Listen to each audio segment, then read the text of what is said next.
Hello दोस्तों, भारत और Japan के संबंध काफ़ी अच्छे रहे हैं शुरू से। लेकिन जापान को जब से भारत ने पीछे किया है तब से जापान को अपनी औकात नज़र आ गई है। असल में जापान को भारत ने पीछे कर दिया है अर्थव्यवस्था के मामले में, जीडीपी के मामले में। भारत अब चौथा देश बन चुका है जीडीपी के मामले में। भारत ने रिकॉर्ड अभी कुछ दिन पहले ही बनाया है। तभी से जापान भारत के आगे झुक गया है और भारत से अपने संबंध और ज़्यादा अच्छे करना चाहता है। इन्हीं सब चीज़ों को देखते हुए जापान की सरकार ने AMCO को एक ऑफ़र दिया है। ये ऑफ़र कौन सा है ये हम आपको इस वीडियो में बताएंगे। वीडियो को व्हाट्सएप पर शेयर ज़रूर करिएगा अपने दोस्तों से। चैनल पर नए आए हैं तो सब्सक्राइब ज़रूर करिएगा। असल में जापान ने भारत के लिए एक बहुत अच्छा ऑफ़र निकाला है। जापान का कहना है AMCA से कि AMCA द्वारा यहाँ पर जितने भी फाइटर जेट्स बनाए जा रहे हैं भारत में, वो सारे जापान को दे दिए जाएं। मतलब जापान के उसमें रॉकेट इंजन यूज़ किए जा सकते हैं।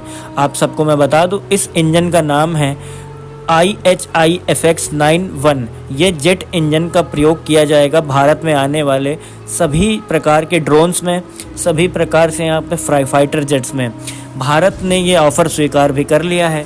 भारत के स्वदेशी रक्षा निर्माण के लोक में जापान ने अपना प्रस्ताव रखा है कि भारतीय वायुसेना के उन्नत माध्यम लड़ाकू विमान AMCA कार्यक्रम के लिए अपने आधुनिक IHI FX9 जेट इंजन की पेशकश जापान ने खुद से की है। ये सारी चीज़ें जापान भारत को इसलिए दे रहा है क्योंकि भारत अब चौथे नंबर की अर्थव्यवस्था बन चुका है। असल में भारत से जापान भी यहाँ पे व्यवसाय करना चाहता है।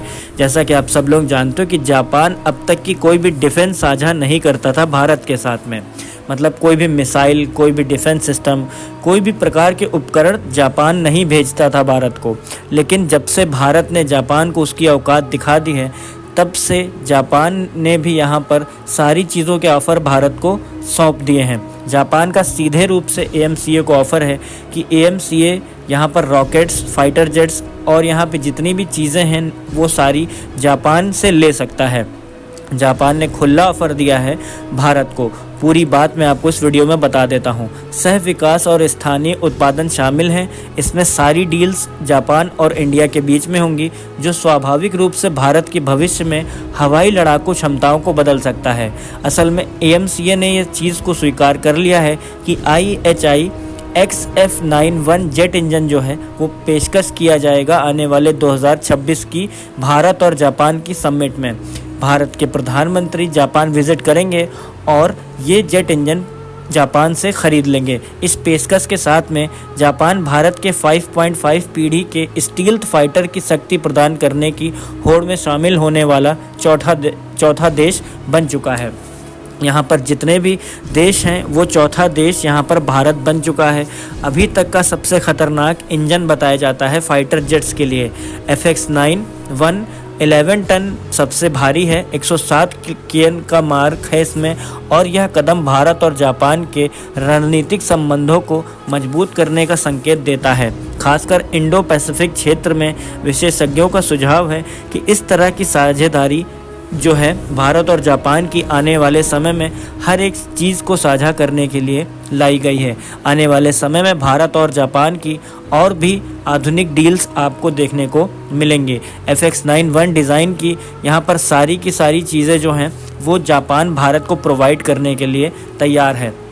इसमें होना क्या है वो आपको आगे पता चलेगा। असल में पूरा मामला ये है कि FX9 जो इंजन है वो पूर्ण रूप से जापान ने स्वयं बनाया है और ये FX9 इंजन भारत को प्रोवाइड करना चाहता है जापान, क्योंकि जापान ये बात बहुत अच्छे से जानता है कि ये असली समय है भारत पर इन्वेस्ट करने का, भारत को अपनी चीज़ें सौंपने का, जिससे भारत और जापान दोनों आने वाले समय में काफ़ी तेज़ी से अपना बिजनेस, अपने व्यवसाय बढ़ा सकें। ऐसे में दोनों देशों का फ़ायदा है। फ़िलहाल भारत जो है वो सारे देशों का मुकाबला कर रहा है और GDP के मामले में भारत चौथे नंबर पर पहुंच गया है, जापान को 5वें नंबर पर ढकेल दिया है। इस इंजन के बारे में आप क्या कहोगे? IHI FX9 इंजन जो है वो जापान भारत को प्रोवाइड कर रहा है। आने वाले 2026 में ये सारे के सारे इंजन भारत पहुंच जाएंगे और ये पूरी डील कंफर्म हो चुकी है जापान के द्वारा। जापान ने ही ये ऑफ़र दिया है भारत को और भारत ने ये ऑफ़र स्वीकार भी कर लिया है। अब देखते हैं आने वाले समय में भारत किस तरीके से जापान से अपनी संधि को बढ़ावा देता है। आपका क्या कहना है वीडियो पे कमेंट करके ज़रूर बताइएगा। चैनल पे अगर आप नए हैं तो चैनल को सब्सक्राइब करना बिल्कुल भी मत भूलिएगा। Thank you so much. जय हिंद, वंदे मातरम।